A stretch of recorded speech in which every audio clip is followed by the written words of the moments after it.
요셉은 참 대단한 성공을 거두었죠. 젊은 나이에 그 당시 세계 초인류 강대국인 이집트의 총리가 되었으니까 얼마나 엄청난 성공입니까? 그 정도 되고 나면은 사실은 이제 더 이상 이 경쟁에서 올라가려고 애를 쓸 필요가 없어요. 대기업 들어가면 좋긴 한데요. 들어가고 나서도 고생들을 좀 한 것 같아요. 이 진급 문제 때문에. 거기서 많이 도태가 되기도 하고. 이 경쟁이 치열하잖아요. 근데 이미 이제 총리까지 올라갔으면 더 이상 그런 경쟁 안 벌여도 됩니다. 먹고 사는 문제 신경 쓸 일이 없어요. 평생 먹고 살 거 다 이미 보장이 되었어요. 야, 이게 얼마나 부럽습니까? 그죠?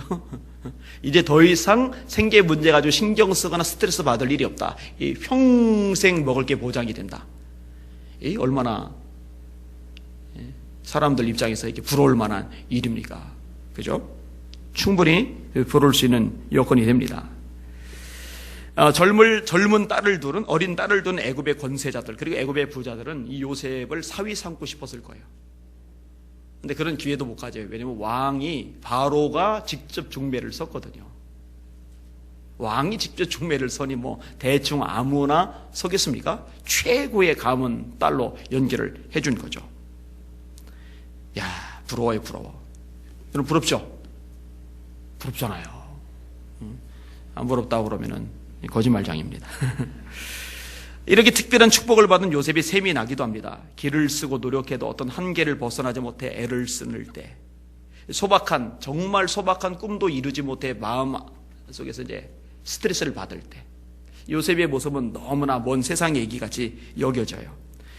근데요, 사람들이 빠지기 쉬운 함정이 있는데요, 어떤 사람의 성공에 대해서 굉장히 부러워해요. 반면에 그런 사람에 비해서 내 자신이 너무 이렇게 좀 초라한 것 같아서 안타까운 마음이 있어요.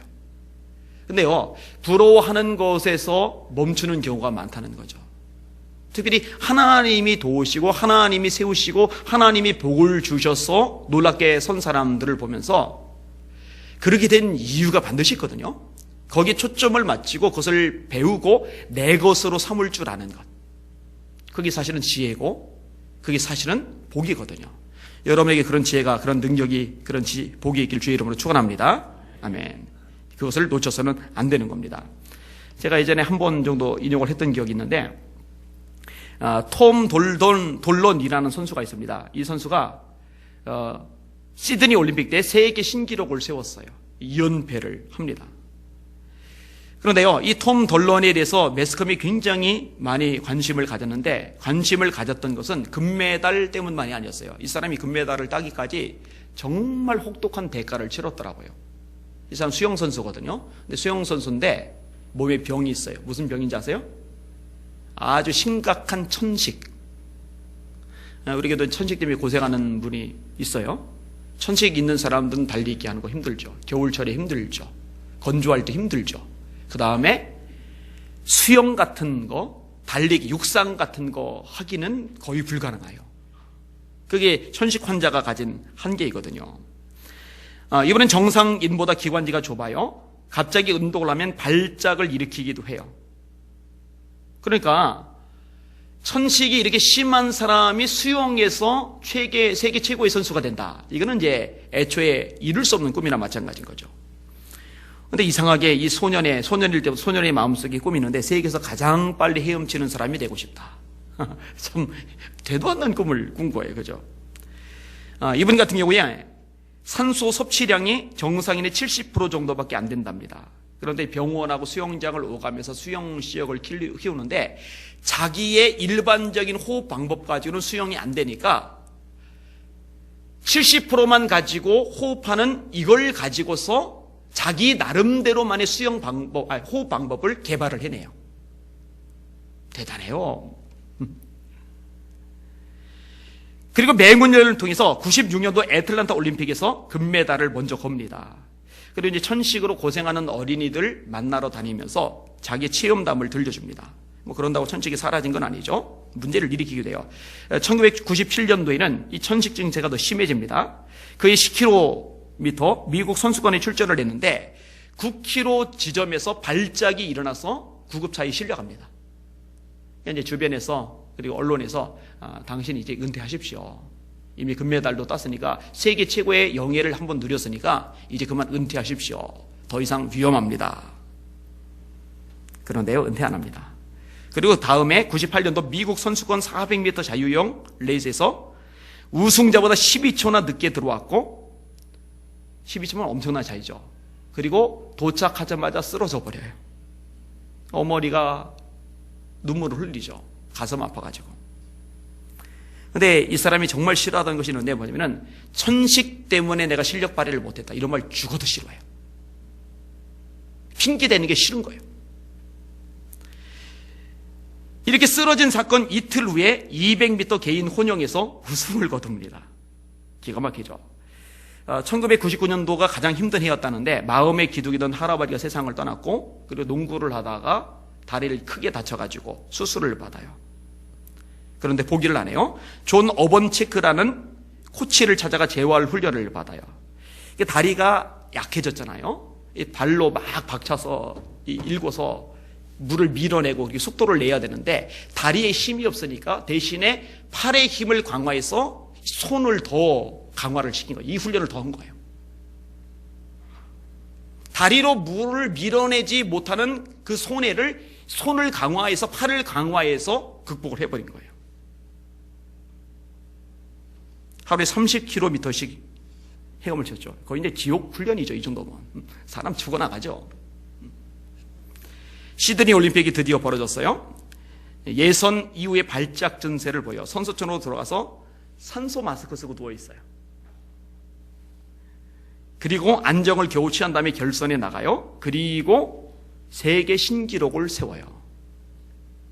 이번에 했던 말이 있어요. 숨을 제대로 쉴 수 없다는 것은 조금 불편한 일일 뿐이다. 숨을 제대로 쉴 수 없다는 것은 조금 불편한 일일 뿐이다. 여러분, 이 정도 대가 치는 사람 얼마나 있겠습니까? 그죠?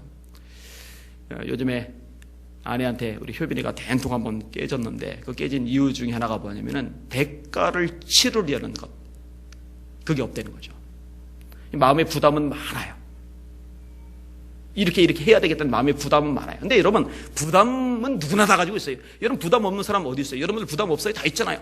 신앙생활 잘하려고 해도 부담이 있고요. 뭔가 하나 이루려면 부담은 다 있어요. 그런데 부담만 가지고는 안 됩니다. 그 부담 플러스 대가 지불이 있어야 돼요. 눈물을 흘리며 씨를 뿌리는 과정이 있어야 된다는 거죠. 제가 예전에 이 톰 돌런 얘기할 때 한 사람을 더 언급을 했던 적이 있어요. 이 톰 돌런하고 정반대되는 인물처럼 보이는 사람이 있어요. 크레이라는 사람입니다. 크레이라는 사격에서 금메달을 딴 다이아몬드라는 사람입니다. 근데 이 선수는요, 한 달에 이틀밖에 연습을 안 한대요. 그런데 한 달 내내 연습한 사람보다 사격을 더 잘해요. 그래서 금메달을 혼자 다 가져가 버려요. 다른 선수들 입장에서 열받아 죽을 지경이에요. 천재다, 천재다, 천재다. 애틀란타 올림픽에 이어서 2회 연속 챔피언이 되었어요. 이분이 특이한 케이스이긴 합니다만, 그런데요, 저도 그렇게 생각했습니다만 사실은 그게 아니더라고요. 이분의 아버지가 사격 선수입니다. 아주 어릴 때부터 아버지가 사격을 가르쳤어요. 특별히 집중하는 훈련을 가르쳐가지고요, 이미 청소년일 때 웬만한 청년이나 장년 사격 선수들보다 집중력이 더 뛰어나요. 성경 요구를 이렇게 말합니다. 아버지로부터 집중력을 잃지 않는 법과 공격적으로 사격하는 자세를 배웠으며 이를 평생 가슴에 새기고 있었습니다. 그러니까 다른 선수들에 비해서 노력도 안 하는데 실력이 타고나서 운이 좋아서 로또 복권 당첨되듯이 된 게 아니라 사실은 그 뒤에 사람들이 잘 모르던 진짜 원인이 있었던 거예요. 다시 말합니다. 대가 지불 없이 되는 거 없습니다. 세상에 공짜는 없습니다. 유명한 얘기잖아요. 왕이 현자들, 학자들 다 불러서 세계 모든 지식을 집대성하라고, 이렇게 두껍게, 너무 두껍다고 더 줄이라고, 더 짧게, 더 줄이라고, 한 페이지 더 줄이라고, 한 줄로. 그게 뭐였는지 아세요? 세상에 공짜는 없다. 거저는 안 돼요. 이건 하나님의 원리이기도 해요. 따라합시다. 사람이 무엇으로 심든지 심은 대로 거두리라. 여러분, 그렇게 되실 수 있기를 주님의 이름으로 축원합니다. 요셉도 마찬가지예요. 거저된 게 아닙니다. 이미 잘 아는 것 같지만 조금 더 훑어볼게요. 요셉이 형들에게 미움을 받았죠. 미움을 받은 이유는 두 가지죠. 첫째는 아버지의 편애. 요셉은 노년에 얻은 아들이므로 이스라엘이 여러 아들보다 그를 깊이 사랑하여 위하여 채색의 곳을 지었더니 그 형들이 아비가 형제들보다 그를 사랑함을 보고 그를 미워하여 그에게 언사가 불평하였더라. 두 번째 이유는 꿈. 요셉이 꿈을 꾸고 자기 형들에게 고하매 그들이 그를 더욱 미워하였더라. 요셉이 그들에게 이르되 청컨대 나의 꾼 꿈을 들으시오. 우리가 밭에서 곡식을 묵더니 내 단은 일어서고 당신들의 단은 내 단을 둘러서서 절하더이다. 그 형들이 그에게 이르되 네가 참으로 우리의 왕이 되겠느냐? 참으로 우리를 다스리게 되겠느냐? 하고 그 꿈과 그 말을 인하여 그를 더욱 미워하더니. 그러니까 이전에도 요셉을 미워했는데 꿈 때문에 더 미워하는 거예요. 여러분 미움 당해봤죠? 한두 사람에게 미움 당하고 그것을 내가 알고 있으면요 이거 상처가 됩니다. 힘들어요. 맥이 풀립니다. 미움 당해봤잖아요. 그죠? 근데 요셉은요 베냐민을 뺀 10명의 형제들 모두에게 미움을 당해요. 그것도 보통 미움이 아니라 거의 증오에 가까운 미움을 당해요. 보통 미움을 많이 받으면요 사람들이요 이 심성이 무너져요. 이 마음이 부정적이 돼요. 그리고 이게 꼬여요, 이게. 요셉이 충분히 그럴 수 있는 여건이에요. 근데 요셉이 그러질 않아요. 이런 요셉의 좋은 모습 배우실 수 있기를 주님의 이름으로 축원합니다. 몇 사람, 한두 사람의 날 좀 미워하면, 그걸 좀 알면은요, 그다음부터 뭐 신앙이고, 뭐고, 하나님이고, 뭐고, 뭐, 다 까먹어버리는 사람 있잖아요. 그러면서 하나님께서 축복해 주기를, 역사해 주기를 바란단 말이에요. 이게 모순이잖아요. 넘어서야죠, 그런 거를. 요셉은 형들에 의해서 구덩이에 던져지죠. 요셉이 그들에게 가까이 오기 전에 그들이 요셉을 멀리서 보고 죽이기를 꾀하여 서로 이르되 상의를 하는 거예요. 꿈꾸는 자가 오는도다. 자, 그를 죽여 한 구덩이에 던지고 우리가 말하기를 악한 짐승이 그를 잡아먹었다 하자. 그 꿈이 어떻게 되는 것을 우리가 볼 것이리라 하는지라. 르우벤이 듣고 요셉을 그들의 손에서 구원하려 하여 가로되 우리가 그 생명은 상하지 말자. 다른 형제들은 일단 자기들의 손으로 죽이자는 얘기인데 르우벤은 그냥 구덩이에만 기어 나올 수 없는, 살아남을 수 없는 구덩이에만 그냥 집어넣자 라고 좀 완화시켜서 제안을 한 거죠. 여러분 얼마나 가슴 아픈 일입니까 이것도. 그죠? 보통 미움에서 이미 망가지기 쉬운데 미움을 잘 극복했던 사람조차도 실제로 자기를 죽이려는 구체적인 행동을 경험하고 나면은 그 다음부터 이제 인성이 망가집니다. 그 사람은. 사람 안 믿죠. 마음 안 열죠. 하나님이고 뭐고 이제 까먹어 버리죠. 요셉이 그러고도 남잖아요. 근데 요셉이요 이것도 극복해요. 여러분 거저되는 게 아니라니까요. 하나님이 복을 주시는 사람, 특별한 복을 주시는 사람은 특별한 이유가 있어요.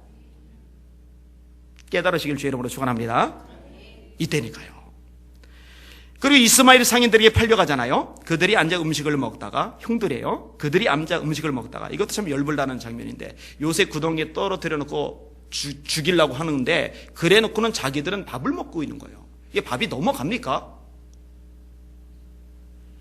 음식을 먹다가 눈을 들어본즉 한때 이스마엘 족속이 길라앗에서 오는데 그 약대들이 향품과 유향과 모략을 싣고 애굽으로 내려가는지라. 유다가 자기 형제에게 이르되 우리가 우리 동생을 죽이고 그 피해를 은닉한들 무엇이 유익할까? 자, 그를 이스마엘 사람에게 팔고 우리 손을 그에게 대지 말자. 그는 우리의 동생이요 우리의 고륙이니라 하며 형제들이 청종하였더라.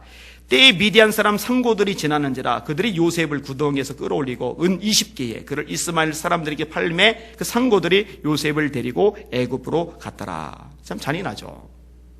돈 받고 팔아먹었어요. 도대체 베냐민을 뺀 10명의 형제들이 그 20개의 은을 가지고 어떻게 나눴을까? 딱 떨어지질 않는데. 딱 떨어지네요. 딱 떨어지네. 그런데 딱 떨어지지 않아요. 사실은 이때 르우벤이 없거든요. 르우벤은 어디로 샜다가 구덩이에 있는 줄 알고 와봤더니 요셉이 없으니까 통곡하는 장면이 나오거든요. 9명이에요. 9명. 2개가 남잖아요. 그리고 드디어 요셉은 애굽에 팔려가죠. 종살이를 하죠. 미디안 사람이 애굽에서 바로의 신하 시위대장 보디발에게 요셉을 팔았더라. 요셉이 이끌려 애굽에 내려가며 바로의 신하 시위대장 애굽 사람 보디발이 그를 그리로 데려간 이스마엘 사람의 손에서 그를 사니라. 이때 요셉의 나이가 몇 살이라고요?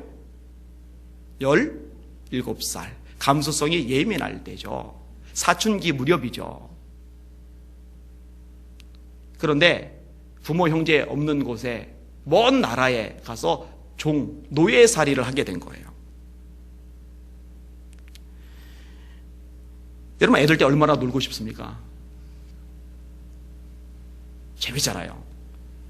효빈이 학교에서 수련회를 한다고 그쪽 담당하는 목사님이 보내달라고 그래가지고 2박 3일 보냈는데 어제 보니까 새벽 6시까지 대화하고 수다 떨다가 아침에 일어났더라고요.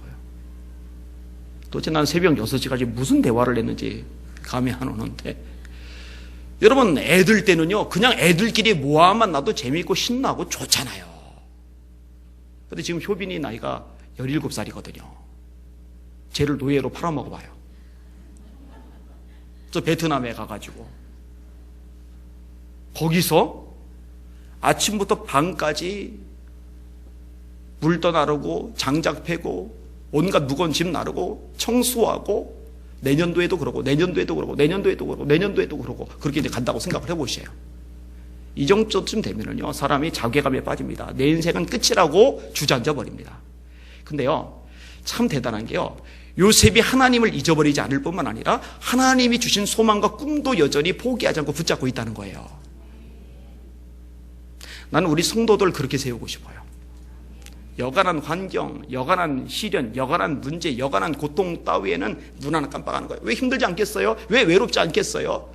여러분, 나중에 형제들 만날 때, 특별히 요셉이 베냐민 봤을 때요 그 울음을 참지 못해가지고요 방에 들어가서 통곡을 했다고 돼 있잖아요. 그러니까 요셉이라고 안 힘들었던 게 아니에요. 미칠 것 같았던 거예요. 괴로웠던 거예요. 외로웠던 거예요. 너무나 아버지가, 너무나 동생이 그리웠던 거예요. 그런데 그 힘든 과정, 그 힘든 모든 순간을 이겨난 거예요. 하나님을 기억해내면서. 보디발의 아내가 유혹할 때 한 말이죠. 이때는 이제 이미 요셉이 20대 중후반 됐다고 보시면 될 거예요. 잘생긴 청년으로 자랐어요. 보디발애가 유혹할 때 뭐라 그러 말합니까? 하나님 앞에서 내가 어찌 득죄하리까. 보디발 없어요? 종들 없어요? 이 마당에 보디발 부인하고 자기 둘만 있느냐? 아니요. 그 둘만 있는 자리에 하나님이 계셔요. 할렐루야. 따라합시다. 하나님 앞에서. 하나님 앞에서. 그러니까 얼마나 뜻한 겁니까? 그러니까 애굽에서 노예 생활하면서 한 10여 년 가까이 지나가는데 그 와중에서도 하나님을 여전히 기억하고 꽉 붙잡고 있는 거예요. 이사야 26장 3절에 주께서 심지가 견고한 사람을 평강하고 평강하도록 지키시리니 이는 그가 주를 의뢰함이니라. 우리 성도들, 심지가 견고한 성도들 되시길 주의 이름으로 축원합니다. 그럼 하나님이 여러분의 마음에 평강도 주실 거예요. 그게 하나님을 의지하는 증거이거든요. 그런데 이렇게 하나님 앞에서 진리를 선택하고서 억울하게 누명 쓰잖아요. 감옥 가잖아요. 여러분, 사람이 그래요. 한 번, 두 번, 세 번, 네 번 버텨요. 이겨요. 그래, 그래도 하나님이 함께 하시니까. 그래도 주님이 역사하시니까. 자, 졸지 말고 깨세요. 말씀 잘 들으셔야 돼요. 그런데 그럼에도 불구하고 막 계속 일이 꼬이고 밑으로 추락하면은요, 자기도 모르게 은연중에 이걸 놓고 싶은 유혹을 받을 수 있어요. 요셉이 이제 감옥에 갔을 때가 이제 그런 상황이죠. 그런데 감옥에 가서도 하나님을 기억하고 있죠. 이게 진짜입니다. 그러니까 우리는 요셉이 굉장히 성공적인 위치에 올라갔다. 야, 하나님이 정말 특별히 사랑하시는구나, 특별히 복을 주시는구나, 야, 부럽다라고 생각을 하는데, 그가 흘렸을 피눈물, 엄청난 대가, 정말 피나는 고통과 아픔의 상황 속에서도 하나님을 놓지 않으려고 발버둥쳤던 그의 삶의 고뇌, 이 부분에 대해서는 이제 초점을 맞추지 못한단 말이에요. 여러분, 남의 얘기로 듣지 말라니까요. 생각해봐요. 효빈이를 베트남에 보내서. 그 보통 일이 아니잖아요. 그죠? 자, 아무튼 감옥 안에서 술 맡은 관원장 꿈 해석해주고 떡 굽는 관원장 꿈 해석해주고 그리고 이제 술 맡은 관원장이 살아요. 꿈대로. 떡 굽는 관원장이 꿈대로 죽어요. 그리고 이제 술 맡은 관원장이 나갈 때 고위직이니까 가면 나 무지하니까 왕에게 말씀드려서 저 좀 풀어주세요라고 부탁했는데 그 엄청난 것을 경험해놓고도 이 술 맡은 관원장이 요셉의 존재 자체를 까마득하게 잊어요. 얼마 동안? 그러고 나서도 2년 동안. 이런 시간을 거칠 때 의문이 생기는 거예요. 첫 번째 의문, 하나님은 그동안 도대체 뭘 하고 계시는 걸까? 두 번째, 요셉이 그렇게 기도를 많이 하는데 요셉의 기도는 도대체 뭘까? 세 번째, 하나님의 사랑을 받는 사람에게도 고난이 있는 건가? 자, 첫 번째 질문, 하나님은 그동안 뭘 하고 계셨는가?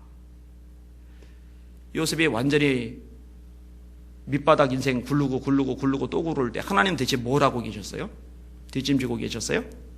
구경하고 계셨어요? 그럼 고소하다, 쌤통이다, 깨소금 맛이다 박수치고 계셨어요? 뭐 하고 계셨어요? 하나님이 하고 계신 것이 하나가 있는데 뭐냐면 요셉을 지켜보고 계셨어요. 요셉을 지켜보고 계셨어요.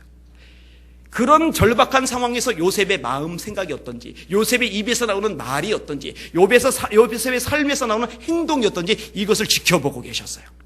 사랑하는 여러분, 여러분들이 극심한 어려움 가운데 있을 때 하나님이 아무것도 안 하시는 것이 아니라 그때 여러분이 어떤 반응을 보이는지 지켜보고 계셔요. 그때 통과하시길 바랍니다. 그때 합격하시길 바랍니다. 그때 무슨 생각을 하는지, 그때 무슨 말을 하는지, 그때 무슨 행동을 벌이는지 하나님이 지켜보고 계셔요. 이것만 생각해도요, 많이 달라질 겁니다. 그리고요, 순간순간마다 요셉을 향해서 도움의 손길을 펴십니다.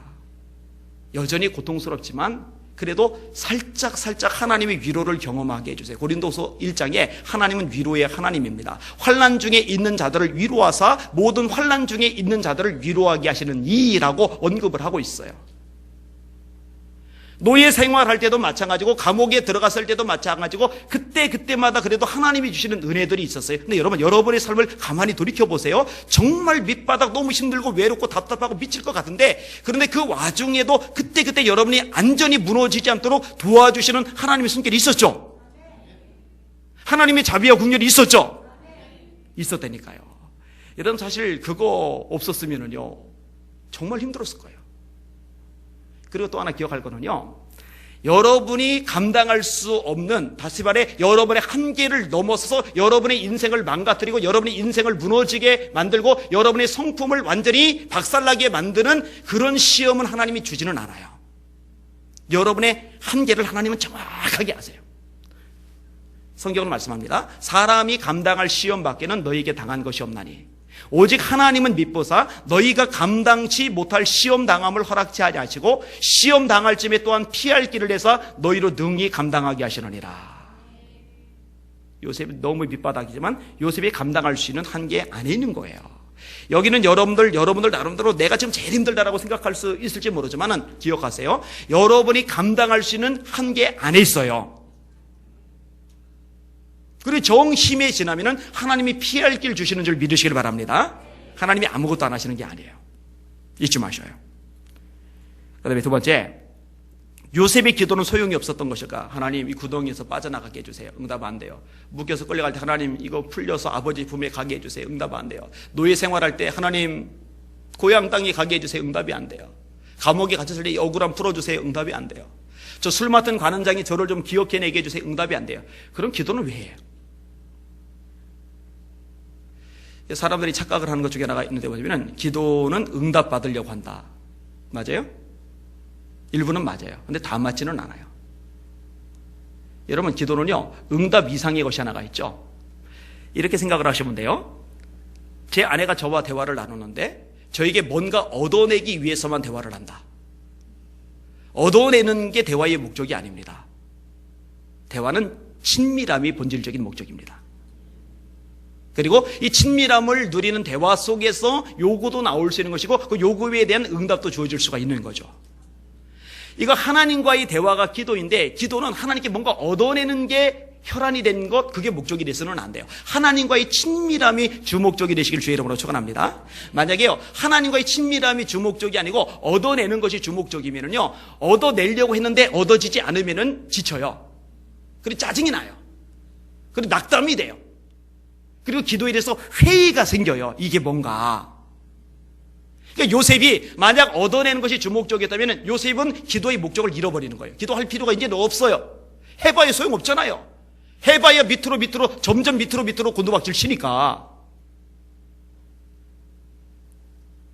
따라합시다. 기도는 얻어내는 게 본질이 아니다.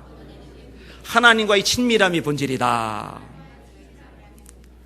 잊지 마시기를 주님의 이름으로 축원합니다. 그리고요, 응답이 지금 안 되더라도요, 그리고 내가 원하는 방식이 아닌 다른 방향으로 흘러가더라도요, 기도를 계속하는 사람하고 기도를 하지 않는 사람하고 세월이 지난 다음에 보면 그 사람의 신앙 인격 수준이 다르고요, 그 사람에게 하나님 주신 복이 달라요. 이건 어쩔 수 없이 차이가 나게끔 되어 있어요. 세월 지난 다음에 보자고요. 시대 지난 다음에 보자고요.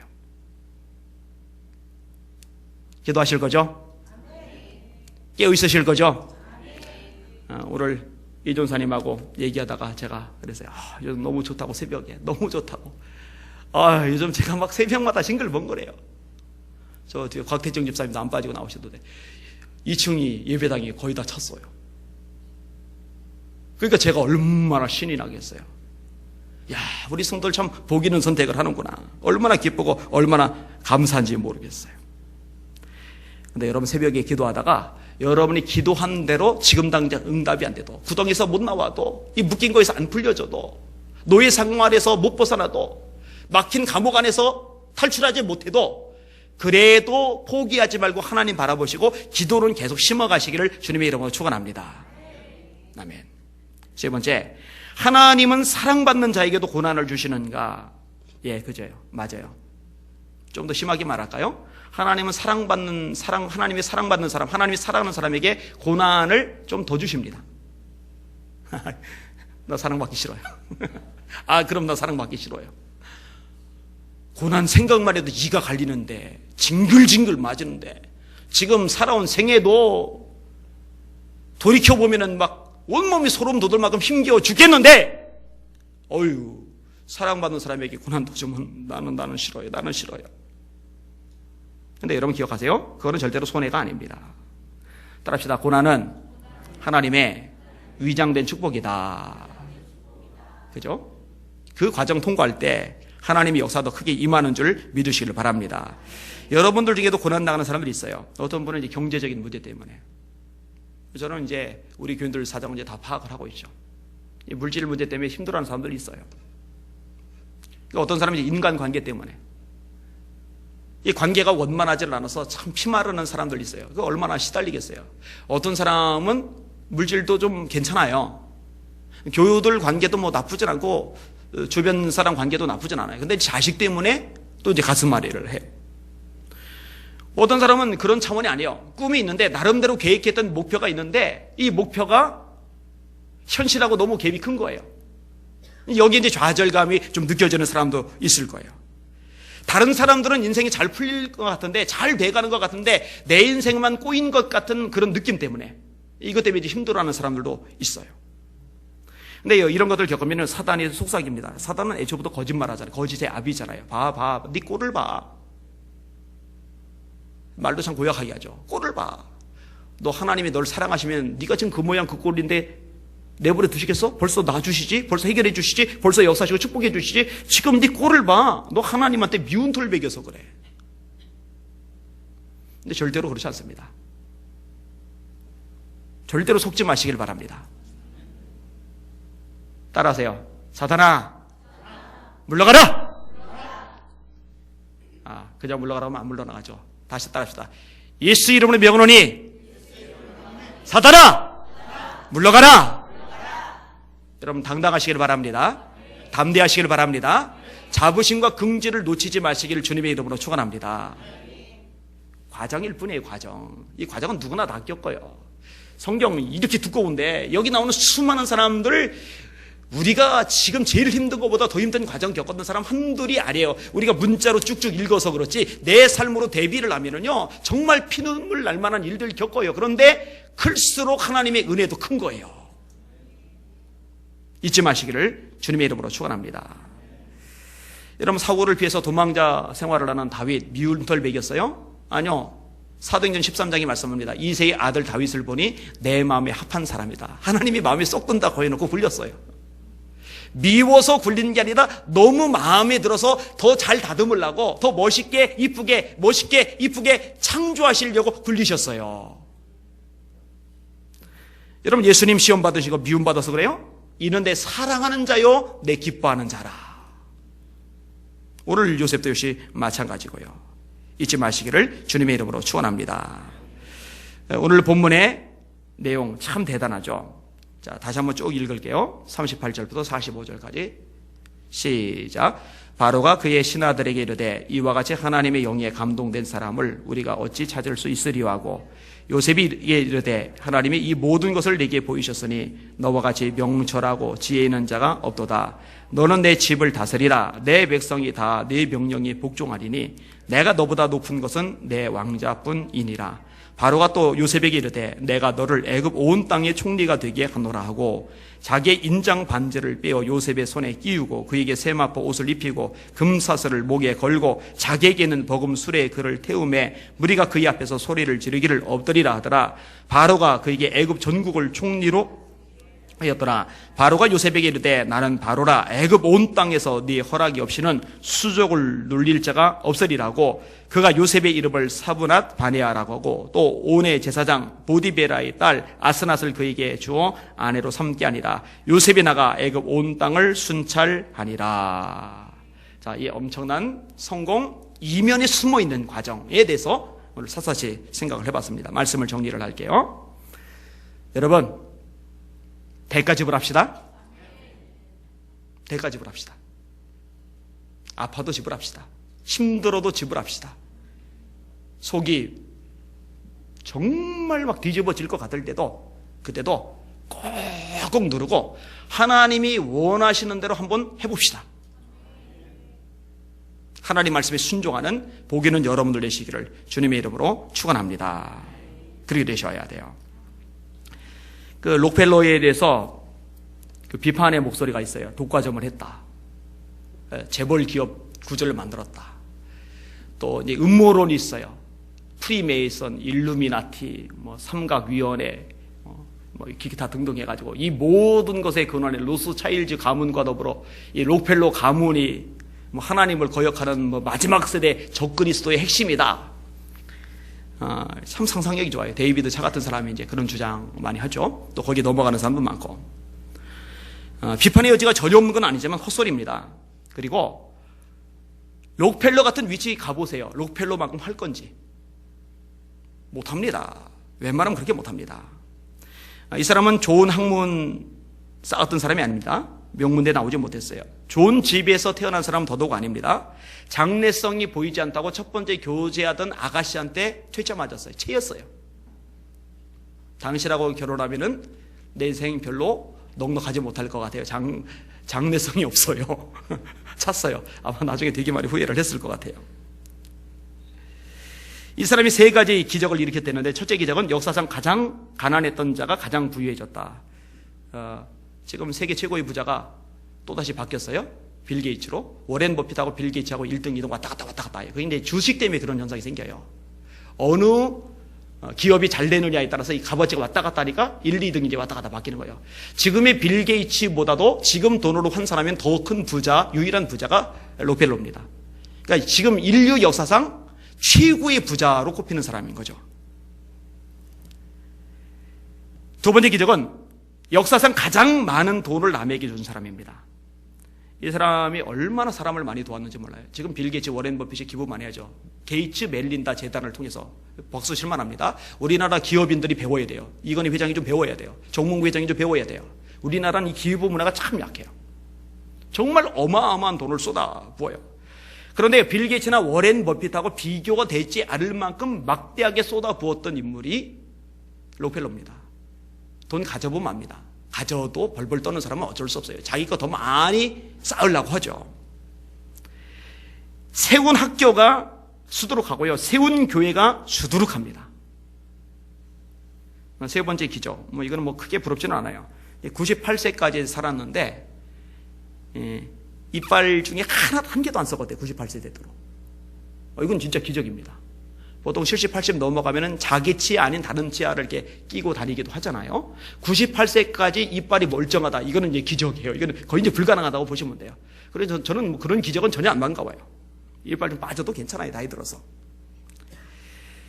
그런데요, 사람들은 여기에 이제 관심이 많은데, 이 록펠러가 어떻게 살았는지는 놓쳐요. 주일 예배 한 번도 안 빠져요. 반드시 본교에 가서 제일 앞자리에서 예배를 드렸어요. 두 번째, 주일학교 교사를 지내요. 춤추는 곳에 한 번도 안 갔답니다. 당시에 타락의 온산으로 여겨진 극장 출입 안 했답니다. 술과 담배 입에도 안 댔답니다. 식사 기도할 때 감사 기도를 빼먹은 적이 없답니다. 하루도 거르지 않고 날마다 성경을 읽었답니다. 나이가 들었어요? 눈이 어두워져요. 그러니까 사람을 채용해요. 어떤 사람을 채용했느냐? 기업을 운영할 사람을 채용한 게 아니라 옆에서 성경을 읽어줄 사람을 채용을 했어요. 어차피 돈은 많으니까. 유일한 희망이 뭐냐? 갑부가 되는 게 아니라 훌륭하고 바르게 사는 것이었답니다. 여러분, 성공만 보지 말고 어떤 분야, 어떤 영역이든지 또 성경 수많은 인물들 속에서 그를 그렇게 하나님이 세워주신 이면 진짜 속 이유, 그가 뿌린 대가에 대해서 우리가 좀 지목을 했으면 좋겠어요. 그렇게 살자고요. 올 한 해 그렇게 살고 평생 한번 그렇게 살아보자. 그래서 한 5년, 10년, 15년, 20년 지나고 나서 그때 여러분하고 저하고 지금 요 상황, 요 순간을 이야기를 하면서 그때 참 선택을 잘했노라고 서로 이야기 나누면서 좀 기뻐했으면 좋겠어요. 그럼 보기는 우리 성도를 내시기를 예수님의 이름으로 축원합니다. 아멘. 기도하겠습니다.